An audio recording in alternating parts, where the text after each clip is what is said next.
bah, c'est un bon moyen de tester la réduction de bruit du vent actuellement là. Donc je suis avec, ça y est, enfin, la Osmo Action. Je l'ai reçue aujourd'hui. Donc Darty a mis un peu de temps. Je pense que c'est un des derniers marchands à l'avoir envoyé. Toujours est-il que je l'ai. J'ai chargé, j'ai fait la mise en place initiale, tout ça. J'ai déjà pu pas mal naviguer dans les menus et tout. C'est très simplifié, très épuré, beaucoup plus facile que sur GoPro. Donc ce qui va se passer, c'est que là, voilà, c'était pour vous montrer un peu ce que ça pouvait donner. Là, je suis en 4K, 24 FPS, réduction de vent, il y a pas mal de vent, à 70 km/h. Ce qui va se passer, c'est qu'il va y avoir plusieurs tests sur cette caméra qui, au début, j'étais un peu en mode ouais, bon, voilà, il y a juste un écran. Moi, là, l'utilisation, depuis que je l'utilise tout à l'heure, j'arrête pas de le regarder, c'est hyper agréable, hyper pratique de voir ce qu'on fait, de voir ce qu'on cadre. Vous voyez, hop, l'écran s'atténue petit à petit, j'appuie derrière et hop, ça réapparaît, c'est magnifique, je sais où je suis. Donc, du coup, ce qui va se passer, c'est que je vais, juste après ça, vous faire un petit récapitulate en voix off de mes anciennes caméras d'action. La toute première GoPro, ça a été la Hero 3 Black. Du coup, était, je pense, assez en avance sur son temps, hein, sur ses résolutions, etc. qu'elle proposait. Ça a été la première fois qu'ils ont fait un format un peu plus compact par rapport à ce qu'on avait avant. Du coup, moi, j'en étais bien content, mais c'est vrai qu'il y avait quand même un gros souci sur la stabilisation. Donc, ce qui m'avait fait acheter en fait un Feiyu, justement. C'était un Feiyu spécial pour GoPro. Alors, je sais plus son nom, hein, un G6 ou je sais pas quoi. Et du coup, j'avais acheté ça pour pouvoir faire la stabilisation. Donc, vous voyez la différence. Donc, j'ai eu assez longtemps la Hero 3 Black. Hein. J'ai pas du tout craqué sur la Hero 4 qui pour moi apportait pas grand chose.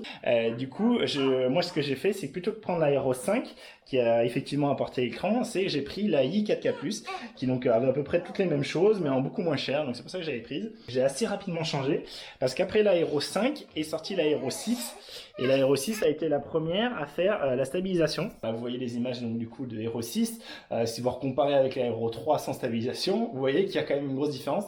Donc il y avait une différence à ce niveau-là. Donc là c'est vraiment juste la stabilisation électronique. Mais il y avait même une différence au niveau voilà, colorimétrie. Vous voyez la gestion de la balance des blancs, elle est bien meilleure sur la Hero 6. C'est juste pour vous dire ce que j'ai eu comme historique. Et donc est sortie cette Osmo Action, enfin ils ont annoncé cette Osmo Action. Et au début j'étais un peu blasouille, hein, comme je vous le disais, mais j'avais pas enfin j'avais pas vu d'image encore au tout début. Après j'ai vu les images de la stabilisation, j'ai fait ah ouais d'accord, donc déjà ils rigolent pas quoi. Et ensuite surtout j'ai compris l'intérêt de l'écran avant, le fait de pouvoir switcher aussi facilement. Et je me suis dit allez ok, on va quand même voir ce que ça donne. Parce que moi, un des gros problèmes que j'avais sur les GoPro en général, c'était d'être sûr du cadrage. Par exemple, en ski, ce qu'on fait en fait, c'est on est trois potes et on se filme mutuellement avec une perche, une perche toute simple. Et on sait jamais, depuis toujours, on sait trop jamais si on est trop vers le bas, trop vers le haut, etc. Donc, en général, on demande quand nous on filme, on a la perche en bas là comme ça, pouf, et on demande à celui qui est devant nous, bah qu'est-ce que t'en penses, est-ce que c'est bien ou pas? Et en général, celui qui est en face nous dit, bah j'en sais rien, je pense que oui, mais je suis pas sûr quoi. En planche, moi aussi, souvent je l'accroche aux mains. Et le fait de voir si j'ai un truc trop serré, trop éloigné, trop incliné vers le haut, trop incliné vers le bas, si on voit trop la voile, si on voit trop l'eau, bah ça a vachement facilité la vie. Pareil en sup, quand je suis avec ma pagaie et que j'essaie de filmer mon copain derrière moi, ce que je vous montre là, le fait de pouvoir voir cadrer ce que je fais, ça a quand même beaucoup plus agréable. Ok, désolé si j'ai des petits bruits en fond là, si vous entendez quelque chose, c'est qu'il y a ma fille derrière. Toujours est-il que voilà, là je suis dans le bureau que vous êtes habitué à voir et à entendre. Donc là je suis avec le bruit le son venant directement du micro interne de la Osmo Action. Toujours avec la réduction de bruit du vent, mais là je pense que de toute façon elle doit pas jouer, elle sert à rien, donc je vous fais pas le test sans. Et donc ce qu'on va faire, c'est que tout de suite en fait on va regarder ensemble les différents boutons, les différents modes, comment elles fonctionnent. Et voilà, on va regarder tout ça. Je vais la comparer un peu à la GoPro quand même, surtout dans ces menus, des choses comme ça, parce que vraiment j'ai ressenti l'utilisation que les menus étaient bien meilleurs sur cette Osmo Action que sur la GoPro Hero 6. Et donc voilà, donc ça sera tout pour cette première vidéo. Là, je suis toujours dans la même pièce, hein, je parle donc avec le Rode Video Micro branché à la 7R3, juste pour vous donner une idée de différence de son, sachant que là je suis à peu près à 10 cm du micro, hein, par rapport à tout à l'heure, bras tendu. Du coup vous avez ici voilà, le contenu à peu près, contenu de la boîte. Donc bon, la boîte en elle-même on s'en fout un peu, hein, voilà. Moi j'en ai pas grand chose à foutre. On a qui est fourni câble, on va dire, hein, hop, le câble USB-A vers USB-C, jusque là tout va bien, ok. La différence par rapport à GoPro de ces supports, c'est que c'est pas un clic où on va venir appuyer, vous savez, sur le côté et tirer pour l'enlever. Là, c'est un truc qui tourne en fait. Donc, je vous le mets là, voilà, je vous le sens. En fait, ici vous avez j'essaie de vous le montrer, voilà. Ici vous avez un petit appui, hop, donc avec ok, des stries, et vous appuyez dessus, et du coup, vous tournez dans le sens inverse des aiguilles du monde, d'accord? Hop, donc logique, comme pour dévisser, et là, ça s'enlève, d'accord? Donc, vous voyez, c'est vraiment, hop, pardon, c'est vraiment un clic, ok, donc ça a l'air de bien marcher. Moi, j'ai mis quelques réserves un peu sur le plastique. J'ai l'impression que le plastique est un peu plus cheap que celui de GoPro. Donc à voir comment ça vieillira, en particulier au soleil et dans l'eau de mer. Hein. Moi, c'est passionné de windsurf, sup, etc. Du coup, moi, c'est important que ça tienne dans l'eau. Ça, c'est pareil, à voir si ça va tenir. La vis, je vous la montre. Du coup, voilà, c'est une vis avec un plus gros truc ici, donc plus facile à visser, dévisser certainement. Mais elle est également assez longue. Donc qui peut venir être s'accrocher quand on la met dans certains endroits, donc ça c'est un peu emmerdant. Bon, à voir l'utilisation, je sais pas, moi de toute façon j'ai tous les accessoires GoPro, donc je vais encore être sur du gros point certainement. Et donc juste pour cliquer, voilà, donc on remet, hop, on tourne, je vais me taire pour le clic. C'était pas un clic franc, on va retenter.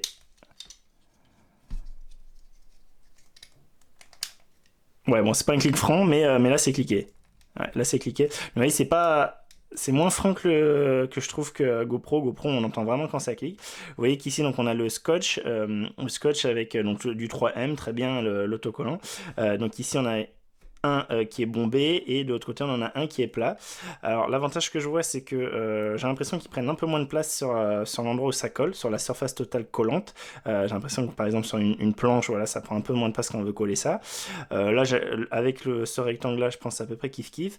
Mais ce que je vois là tout de suite c'est que vous voyez il y a beaucoup moins de surface autocollante, donc à voir pareil dans le temps, est-ce que ça va tenir ces histoires ou pas. Mais voilà, donc ça c'est les qui sont fournis et vous voyez donc on a un seul avec le pas de vis et on a deux supports, un plat, un incurvé. Reste ces trois choses. On va mettre d'abord la GoPro, la Reflex, la Osmo Action dans son support. Donc le support, hop, vous voyez, c'est très similaire à du GoPro. Hein. Là ici, vous voyez, il n'y a pas de sécu par rapport à sur le GoPro. Il n'y a pas un truc, enfin maintenant c'est plus le cas. Enfin sur celui que j'ai qui est info, c'est plus le cas, mais je peux vous montrer là. Là actuellement la GoPro est dedans, voilà. Donc moi ça c'est un que j'avais racheté parce que j'avais cassé l'officiel. Donc là c'est pareil, c'est juste à tirer, d'accord. Donc là ici aussi c'est juste à tirer. Hop. Donc du coup on a la trappe qui s'ouvre à l'arrière, d'accord, et on peut venir mettre l'Osmo dedans. Oh pardon, j'ai tapé l'appareil photo. Et ici, est-ce que ça se déclonque? Oui, je pense que oui. Du coup on peut dépoper. Oui, on peut bien dépoper ici la porte si on veut changer de porte ou s'il y a juste la porte arrière qui fait chier, des choses comme ça. On peut le changer. Donc ça, hop, j'ai recliqué. Si j'arrive. C'est pas gagné. Oh la vache. Oui, c'est du plastique plus souple. Si, c'est bon. C'est du plastique plus souple, ça clique moins. Là, celui-là m'inquiète moins que celui des supports, mais voilà, c'est pas exactement le même plastique, hein, clairement. Ce que j'ai remarqué par contre, alors là, on va pas c'est pas un officiel, de toute façon ils sont tous découverts. Alors je me rappelle plus sur l'officiel de GoPro comment c'est, si tous les boutons sont découverts, mais moi je sais que sur mon ancienne GoPro, la GoPro Hero 5 Black, avec le caisson, j'avais le problème que les boutons, et c'était un caisson officiel, hein, que les boutons, vous savez, c'était juste une petite tige métallique, et ça venait au bout d'un moment creuser les vrais boutons physiques de la caméra, donc ça c'était un problème. Là c'est des boutons plastiques partout, donc ça m'a l'air un peu mou en plus, donc ça m'a l'air beaucoup moins fatigant pour ici venir appuyer sur les vrais boutons de la caméra. Donc ça je trouve ça plutôt pas mal. Donc voilà donc on va voir après, mais on a trois boutons, d'accord, et les trois boutons qui sont reportés sur le cadre, sur le frame, sont bien en plastique, assez large, ce qui fait qu'on a un appui assez large et pas juste un petit point d'appui tout fin, et en plus c'est mou, ça va pas détruire vos boutons. Donc ça c'est cool. Et donc du coup juste on la met en place, hop. Là, ça fait un peu bizarre parce que vous voyez alors, je vais vous le mettre comme ça, je vais vous la poser, pardon. Ça fait un peu bizarre parce que vous voyez le cache là, ici, ça dépasse un peu, il dépasse un peu en haut, il dépasse un tout petit peu sur le côté. Donc quand on est habitué à GoPro où c'est pile poil aligné, ça fait un peu bizarre. Et en particulier, ça fait un peu bizarre quand on veut le rentrer parce que du coup, ça cogne un peu. Enfin, il faut un peu jouer avec. Vous voyez, si je voulais le rentrer tout droit. Je vais décaler ça. Si je voulais la rentrer tout droit, bah je peux pas à cause de justement cette surépaisseur de ce support à visser. Donc du coup, il faut la mettre un peu en biais, mais voilà, ça se fait bien. Enfin, ça se fait en tout cas. Donc là, elle est. Hop, on peut fermer la trappe arrière. D'accord. Tac, on vient et On clique, donc là c'est bon, elle est dedans.